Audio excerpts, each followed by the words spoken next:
CM Dhami का ऐलान, मानस खंड से कुमाऊं को मिलेगी अलग पहचान। मानस खंड माला मंदिर मिशन के तहत कुमाऊं को संवारने, आध्यात्मिक और समृद्ध बनाने का रोड मैप तैयार किया गया है, जिसको लेकर सीएम धामी ने ये ऐलान किया है कि गढ़वाल के केदार खंड के बाद अब कुमाऊं में मानस खंड बनने से यहाँ की तस्वीर भी बदलेगी।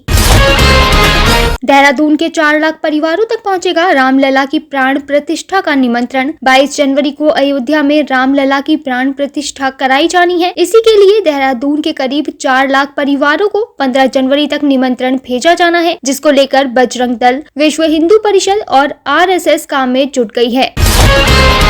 पीएम मोदी ने भेजा धामी सरकार को प्रस्ताव, फ्रांस तक महकेगा उत्तराखंडी इत्र। खबर देहरादून से है, जहां वैश्विक निवेशक सम्मेलन के दौरान प्रधानमंत्री मोदी और अमित शाह उत्तराखंड पहुंचे थे, जिन्हें सीएम धामी ने टिम्बरू से बना इत्र उपहार के तौर पर दिया था। इसी को लेकर प्रधानमंत्री नरेंद्र मोदी ने धामी सरकार को फ्रांस की कंपनियों के साथ बातचीत करके इस व्यापार को बढ़ाने की बात कही है, जिसको लेकर उनके निजी सचिव ने उत्तराखंड सरकार को प्रस्ताव भी भेज दिया है।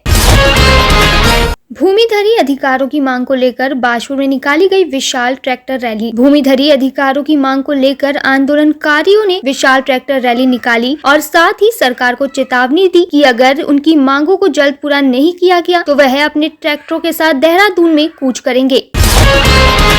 YouTube पर लाइक बढ़ाने का झांसा देकर ठगे 4 लाख रुपए। खबर पिथौरागढ़ से है, जहां YouTube वीडियो के लाइक बढ़ाने का झांसा देकर 4 लाख की ठगी का मामला सामने आया है। पीड़ित का कहना है कि एक व्यक्ति ने उसे big family working task Telegram group से जोड़ा था, जिसमें कई लोगों को पैसे जीतते हुए दिखाया गया था और इसी लालच में उसने करीब 3,90,000 से ज्यादा की रकम उनके खातों में डाल दी। पर जैसे ही उसे पता चला कि उसके साथ फ्रॉड हुआ है, तो उसने तुरंत पुलिस को शिकायत दर्ज करवा दी।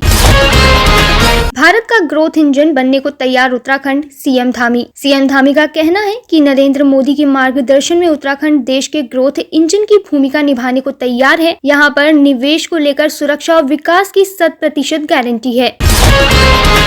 रिलायंस ज्वेलरी शोरूम में डकैती का एक और आरोपी गिरफ्तार। रिलायंस ज्वेलरी शोरूम में करीब 14 करोड़ की डकैती को अंजाम देने वाले बदमाशों को वाहन उपलब्ध कराने वाले आरोपी चंदन कुमार को पुलिस ने प्रेमनगर से गिरफ्तार किया है। बता दें कि इस मामले में डकैती डालने वाले 2 बदमाश पहले ही गिरफ्तार हो चुके थे। उनके साथ ही 8 आरोपियों को भी पहले ही गिरफ्तार कर लिया गया था और आगे की जाँच भी जारी है।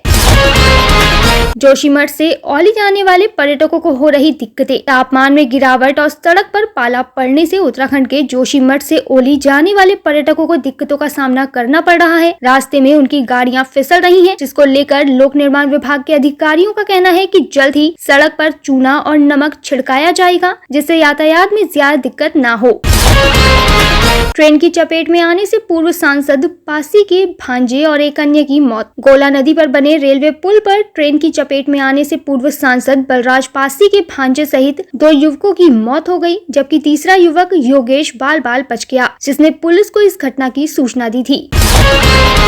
रात में टहलने गया था बेटा, 70 दिनों बाद भी नहीं लौटा घर। हनुमंतपुरम गंगानगर निवासी मयंक कौशिक 70 दिनों से लापता है। माता पिता का कहना है कि उनका बेटा रात में टहलने के लिए बाहर गया था, लेकिन अभी तक घर नहीं लौटा। इस मामले पर कोतवाली के सीनियर सब इंस्पेक्टर दर्शन सिंह कला ने बताया कि वो मयंक की तलाश कर रहे हैं। आज की खबरों में बस इतना ही। फिर मिलेंगे आपसे नई खबरों के साथ, तब तक जुड़े रहिए न्यूज़ टुडे उत्तराखंड के साथ। धन्यवाद।